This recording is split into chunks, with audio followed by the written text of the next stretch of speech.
Hi friends, प्रेरणा homemade recipe मध्ये तुमचं खूप खूप स्वागत आहे. आता लहान मुलांना भेंडीची भाजी खायचा खूप कंटाळा येतो. लहान मुलंच काय, मोठ्यांना सुद्धा भेंडीची भाजी खायचा कंटाळा येतो. रोज रोज तीच भाजी खाऊन ती कंटाळलेली असतात. अशा वेळी त्यांना वेगळं काहीतरी असं करून द्यायचं, म्हणजे ती पण आवडीने खातात. चला तर आज आपण कुरकुरीत भेंडी फ्राय कशी बनवायची ती बघणार आहे. उशीर न करता आपण रेसिपीला सुरुवात करू. तर इथे मी भेंडी घेतलेली आहे, अर्धा किलो भेंडी आहे. तुम्ही पाव किलो भेंडीपासून पण बनवू शकता. मी तर अर्धा किलो भेंडी घेतलेली आहे आणि ही कोवळी भेंडी अशी घेतलेली आहे. त्याची वरची देठ अशी मोडायची. व्यवस्थित अशी अलगद मोडली ना की समजायची ही भेंडी कोवळी आहे आणि कोवळी भेंडीच शक्यतो वापरायची आहे. इथं ही स्वच्छ अशी धुवून घेतलेली आहे मी. एकदा दोनदा पाण्यामध्ये ही व्यवस्थित धुवून घेतलेली आहे आणि आता ही स्वच्छ कापडाने अशी आपण पुसून घेणार आहे आणि पूर्ण अशी कोरडी करून घ्यायची आहे. पाणी जराही ठेवायचं नाही, नाहीतर मग तशी गुळगुळीत होते. तुम्ही भेंडीची भाजी वगैरे काही करताना तुम्ही भेंडी ही कोरडी अशी करून घ्यायची आहे. थोडंही पाणी ठेवायचं नाही. व्यवस्थित असं पुसून घ्यायचं. सगळी आपण ही भेंडी पुसून घेणार आहोत. तर इथं ही भेंडी पुसून झालेली आहे आणि आता अशी आपण कट करून घेणार आहोत. आता ही भेंडी फ्राय बनवायची आहे म्हटल्यावर आपल्याला एकदम याची बारीक बारीक अशी कट करायची आहे. आता समोरचा देठ आणि पाठीमागचा भाग आपण हा कट करून टाकणार आहे आणि मध्ये सेंटरला आता आपण असे कट करून घेणार आहोत आणि परत मध्ये आपण असा कट करून घेणार, म्हणजे आपण एका भेंडीचे असे 4 तुकडे करून घेणार आहोत. अशा प्रकारे आपल्याला ही भेंडी कट करून घ्यायची आहे आणि भेंडी कट करताना पण बघायचं आहे असं कुठे किडलेली वगैरे नसली तर. किडलेली असली तर ती बाजूला काढून टाकायची आहे.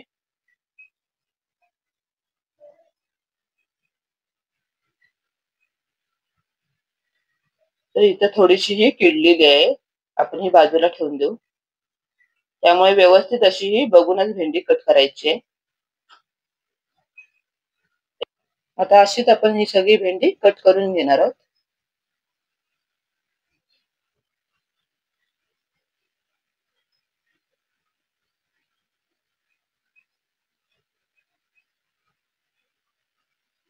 तर इथे ही सगळी भेंडी आपली ही कट करून झालेली आहे व्यवस्थित. अशी आपल्याला ही बारीक अशी कट करून घ्यायची आहे. आता आपण याच्यामध्ये 2 चमचे तांदळाचं पीठ घालून घेणार आहे. आता सुरुवातीलाच आपण इथं तांदळाचं थोडंसं पीठ घालून घेणार आहोत. 2 चमचे इथं पीठ घालून घेतलेलं आहे. तर यासाठी घालायचं आहे की त्यात जे बी वगैरे आहे ना ते असं बाजूला निघतं त्याच्यामधून. आता इथं ही कोवळीच भेंडी आहे, पण जर त्याच्यामध्ये पण थोडीशी बी वगैरे असेल ना तर ती अशी बाजूला निघते. अलगदच आपल्याला असं मिक्स करून घ्यायचंय. तर इथं ही आपली एवढी बी निघालेली आहे. आता हे बाजूला पण काढून घेतलेलं आहे. इथं हे बी काढलेलं आहे त्याच्यामधून. तर 1 चमचा पण लाल तिखट घातलेलं आहे. तुम्हाला जर तिखट जास्त आवडत असेल तर तुम्ही तिखट जास्त घाला. अर्धा चमचा हळद घातलेली आहे. अर्धा चमचा मीठ. मीठ थोडंसं कमीच घाला, नाहीतर मग अशी खारट व्हायची शक्यता असते, त्यामुळे थोडंसं कमीच घाला. अर्धा चमचा धना पावडर घातलेली आहे आणि पाव चमचा आमचूर पावडर घातलेली आहे आणि इथं ओवा घेतलेला आहे. अर्धा चमचा ओवा घेतलेला आहे. थोडासा आता हातावरती आपण असं चोळून घालणार आहे त्याच्यामध्ये.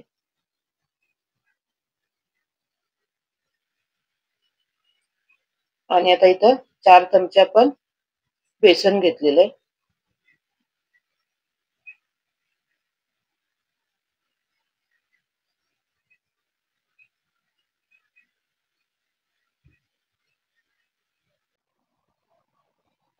आणि 4 चमचे तांदळाचे पीठ घालून घेणार आहोत. इथं आपण अर्धा किलो भेंडी घेतलेली आहे, त्यामुळे आपल्याला बेसन जास्त लागलेलं आहे. 4 चमचे बेसन, 4 चमचे आपल्याला तांदळाचे पीठ लागलेलं आहे आणि 2 छोटे चमचे आपण तेल घालून घेतलेले आहे आणि अर्धा लिंबू पिळून घ्यायचा आहे, म्हणजे 2 चमचे आपल्याला लिंबाचा रस घालायचा आहे.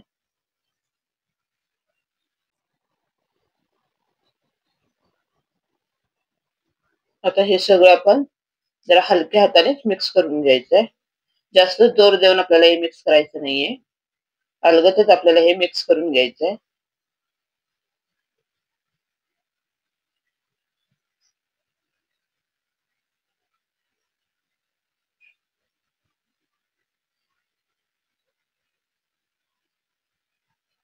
आणि आता हे मिक्स करून झालं की आपण 10 मिनिटं हे जरा थोडस बाजूलाच ठेवायचं आहे.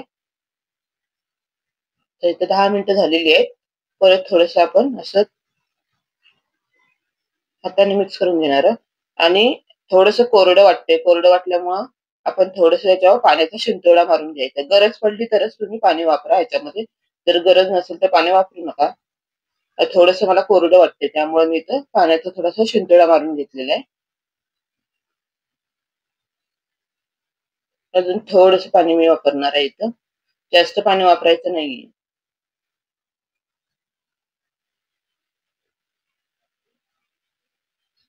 आता इथं हे आपली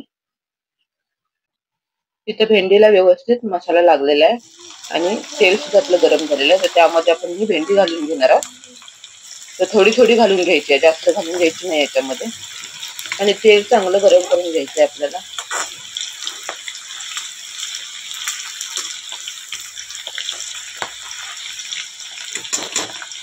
गरम तेलामध्येच ही भेंडी आपल्याला सोडायची आहे. कमी गॅस करून आपण मीडियम फ्लेम वरती आपल्याला ही तळून घ्यायची नाहीये. गॅस मोठा ठेवूनच आपल्याला ही फ्राय करून घ्यायची आहे, म्हणजे छान अशी कुरकुरीत होते.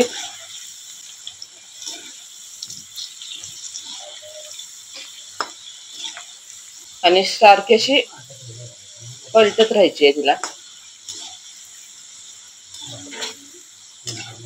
3 ते 4 मिनिटं आपल्याला इथे लागतात फ्राय करायला.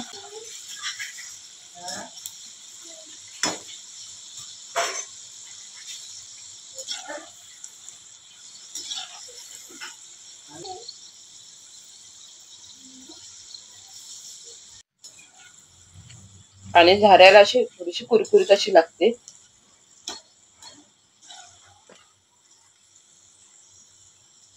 आता इथे ही आपली भेंडी फ्राय करून झालेली आहे. बाजूला काढून घेऊ.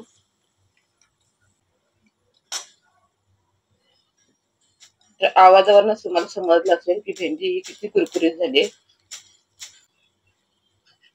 आता ही बाजूला काढून घेऊ आणि आपण बाकीच्या पण असे फ्राय करून घेऊ. तेल आपल्याला गरमच ठेवायचं आहे, गॅस कमी करायचं नाहीये. आपल्याला भेंडी टाकून झाली की मग आपल्याला थोडस मीडियम गॅसवरती आपल्याला ही फ्राय करून घ्यायची आहे.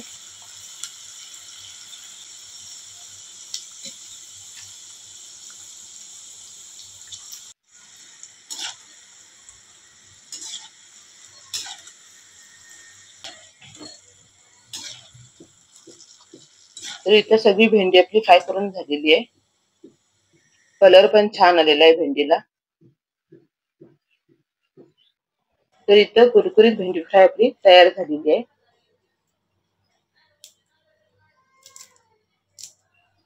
आवाजावरनं समजलंच असेल तुम्हाला किती कुरकुरीत झालेली आहे. तर असं काहीतरी वेगळं करून दिलं की मुलं पण आवडीने खातात. रोज रोज भेंडीची भाजी खाऊन पण ती कंटाळलेली असतात. तर तुम्ही पण ही रेसिपी नक्की ट्राय करा आणि कशी झाली कमेंट करून सांगायला विसरू नका. रेसिपी आवडली असेल तर नक्की लाईक करा, शेअर करा आणि सबस्क्राईब करायला विसरू नका. भेटू पुन्हा अशाच नवीन रेसिपींसोबत. तोपर्यंत टेक केअर. Bye bye.